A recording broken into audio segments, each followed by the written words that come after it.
ನಮಸ್ಕಾರ ವೀಕ್ಷಕರೇ. ಯೋಗೀಶ್ ಗೌಡ ಹತ್ಯೆ ಪ್ರಕರಣ ಅಪರಾಧಿಗಳ ಶಿಕ್ಷೆ ಪ್ರಮಾಣ ಪ್ರಕಟ ನಾಳೆ ಎನ್ನುವ ಈ ವಿಶೇಷ ವರದಿಗೆ ಸ್ವಾಗತ. ನಾನು ಕೃಷ್ಣಮೂರ್ತಿ.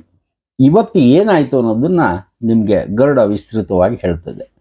ವೀಕ್ಷಕರೇ, ವಿನಯ್ ಪರವಾಗಿ ವಕೀಲ ಶ್ಯಾಮ್ ಸುಂದರ್ ಅವರು ಹೇಳ್ತಾರೆ, ವಿನಯ್ ಅವರು ಈಗ ಒಂದು 3,000-4,000 ರಾಸುಗಳು ಅವ್ರ ಹತ್ರ ಇದ್ದಾವೆ, ಹೈನುಗಾರಿಕೆ, ಹಾಗೆ ಹೆಣ್ಮಕ್ಳು ಇದ್ದಾರೆ.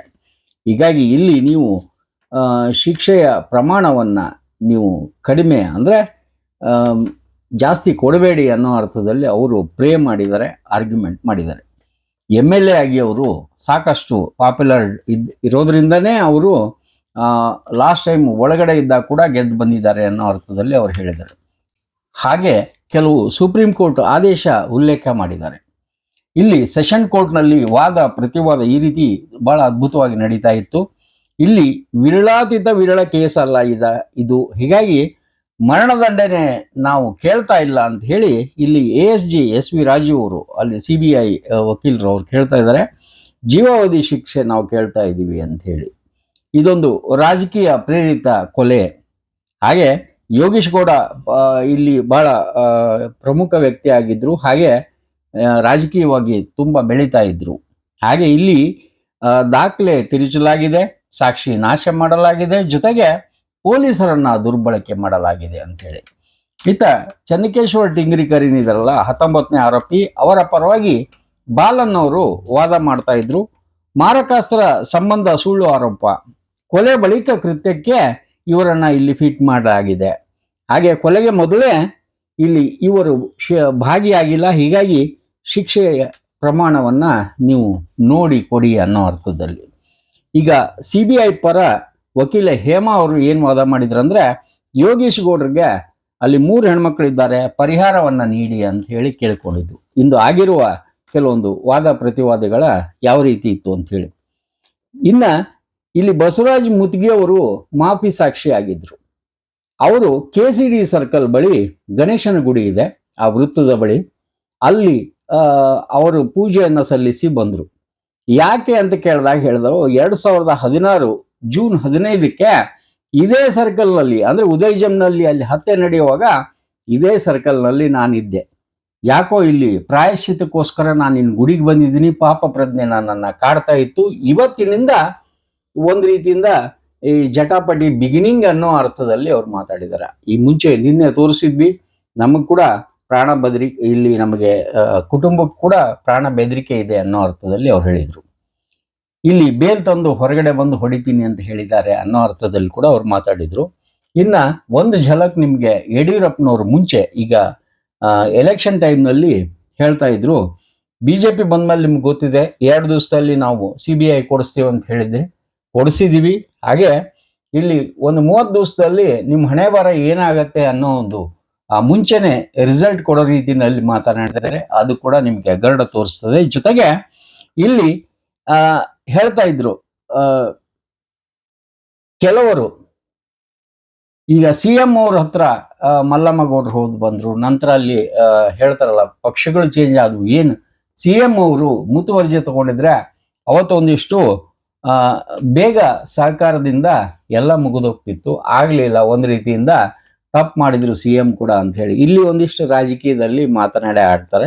ಹಾಗೆ ಇಲ್ಲಿ ಕೇಸ್ ಹಳ್ಳ ಹಿಡಿಲಿಕ್ಕೆ ಟಿಂಗರಿಕರ್ ಅವರೇ ಕಾರಣ ಅನ್ನೋ ಅರ್ಥದಲ್ಲಿ ಹೇಳಿದ್ದಾರೆ. ಇಲ್ಲಿ ಗಣಪತಿ ಗುಡಿ ಹತ್ರ ಅವ್ರೇನ್ ಮಾತಾಡ್ತಾರೆ, ಜೊತೆಗೆ ಇಲ್ಲಿ ಯೋಗೀಶ್ ಗೌಡ್ರ ಸೋದರಿಯರು ಇಬ್ರು ಏನ್ ಮಾತಾಡ್ತಾರೆ ಅಂತ ಕೇಳಿಸ್ತದೆ. ಜೊತೆಗೆ ಪಾಪ ಹೇಳ್ತಾರಲ್ಲ, ಈಗ ಇವತ್ತು ಶಿಕ್ಷೆ ಪ್ರಮಾಣವನ್ನ ಪ್ರಕಟ ಮಾಡ್ಲಿಕ್ಕೆ ಅಂತ ಹೇಳಿ ಪರಪ್ಪನ ಆಗ್ರಹದಿಂದ ವಿನಯ್ ಕುಲಕರ್ಣಿ ಹಾಗೆ 17 ಮಂದಿನ ಕೂಡ ಕರ್ಕೊಂಡು ಹೋಗಿದ್ರು. ಇಲ್ಲಿ ವಾದಗಳು ಅದು ನಾಳೆಗೆ ಅದನ್ನ ತೀರ್ಪನ್ನ ನೀಡ್ತೀವಿ, ಅಂದ್ರೆ ಶಿಕ್ಷೆಯ ಪ್ರಮಾಣ ಎಷ್ಟು ಅಂತ ಹೇಳಿ ನಾಳೆ ಹೇಳ್ತೀವಿ ಅಂತ ಹೇಳಿ, ಅಂದ್ರೆ ಮತ್ತೆ ಒಂದು ದಿನದ ಟೆನ್ಷನ್ ಅಂತ ಹೇಳ್ಬೋದು ಇವತ್ತಿನ ಮಟ್ಟಿಗೆ. ಹಾಗೆ ಯಾರ್ಯಾರು ಏನೇನು ಹೇಳ್ತಾ ಇದಾರೆ ಅಂತ ಹೇಳಿ ನಿಮ್ಗೆ ತೋರಿಸ್ತಾ ಹೇಳೋದು ಸತ್ಯಮೇವ ಜಯ.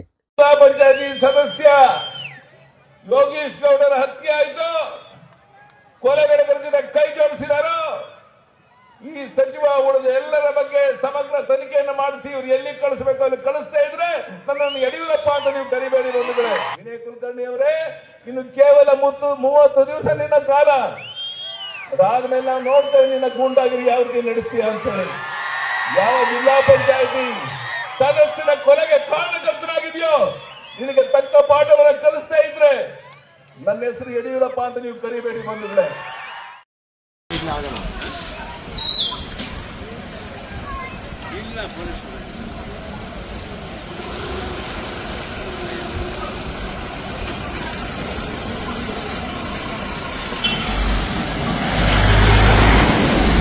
ಇದರಲ್ಲಿ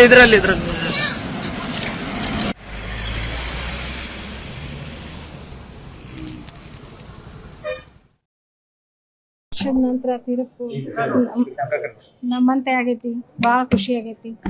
ಮತ್ತು ನ್ಯಾಯಾಲಯ ನಮಗೆ ತೀರ್ಪು ಕೊಟ್ಟಿದ್ದಕ್ಕೆ ಭಾಳ ಧನ್ಯವಾದ. ಮತ್ತು ಬಸಣ್ಣ ಇಬ್ಬರು ಬಸಣ್ಣಗಳಿಗೆ ನಮಗೆ ಭಾಳ ಥ್ಯಾಂಕ್ಸ್ ಹೇಳ್ತೇನೆ. CBI ಸರ್ಗೂ ನಾನು ಥ್ಯಾಂಕ್ಸ್ ಹೇಳ್ತೇನೆ.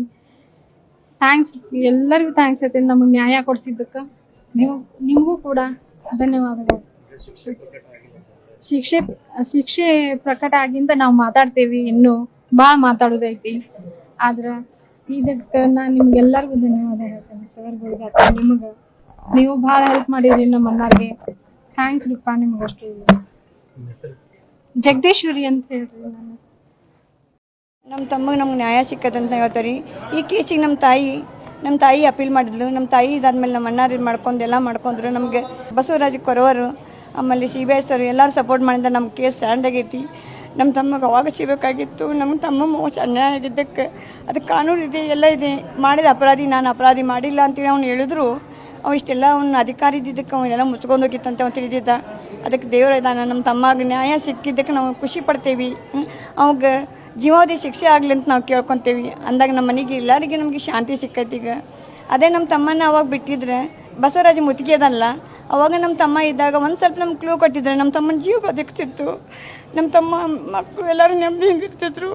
ಆ ಉದ್ದೇಶಕ್ಕಾಗಿ ಅದನ್ನು ಈಗ ಮಾಡೋ ಬದಲಿ ಅವಾಗ ಮಾಡಿದ್ರೆ ನಮ್ಮ ಕುಟುಂಬಕ್ಕೆ ಒಂದಿಟ್ಟು ಇದಾಕತ್ತ ಅನ್ನಿಸ್ತಾ ಇದು ಮಾಡೋದು. ಅದು ಈಗ ಮಿಂಚಿಲ್ಲ. ಇಷ್ಟು ವರ್ಷ ಖರ್ಚಿದಕ್ಕೆ 10 ತಿಂಗಳ ನಂತರ ನಮ್ಮ ತಮ್ಮಗೆ ನ್ಯಾಯ ಸಿಕ್ಕಿದೆ.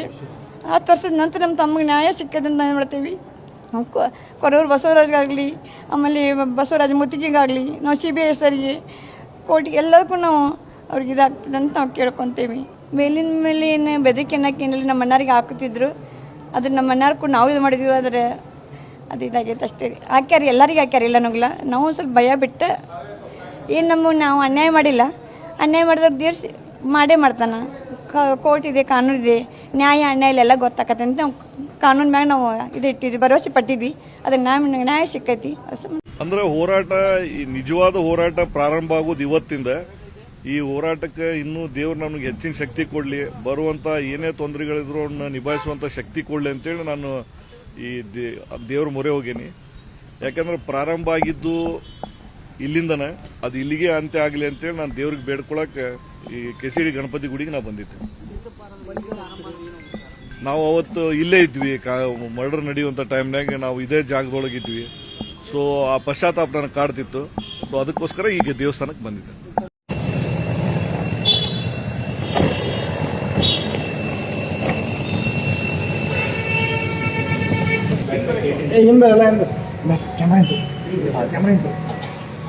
ಇನ್ನೂ ಸ್ವಲ್ಪ ಟೆಂಪಲ್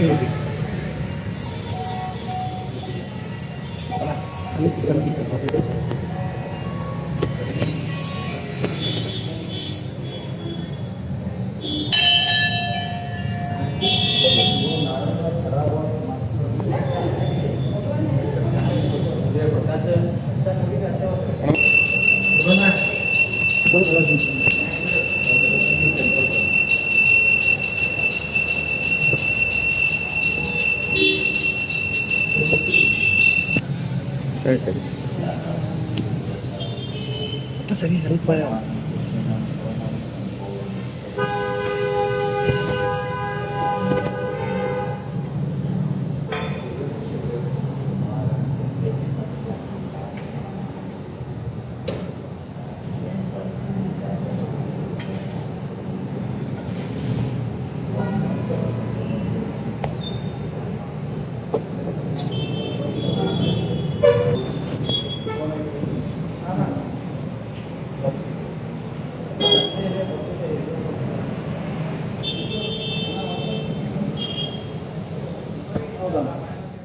ಕಾರ್ಯಕ್ರಮದ ಪ್ರಾಯೋಜಕರು ಪ್ರಿಂಟ್ ಪಾಯಿಂಟ್, ಕಿಟಲ್ ಕಾಲೇಜ್ ಹತ್ತಿರ, ಟಿಬಿ ರೋಡ್, ಧಾರವಾಡ.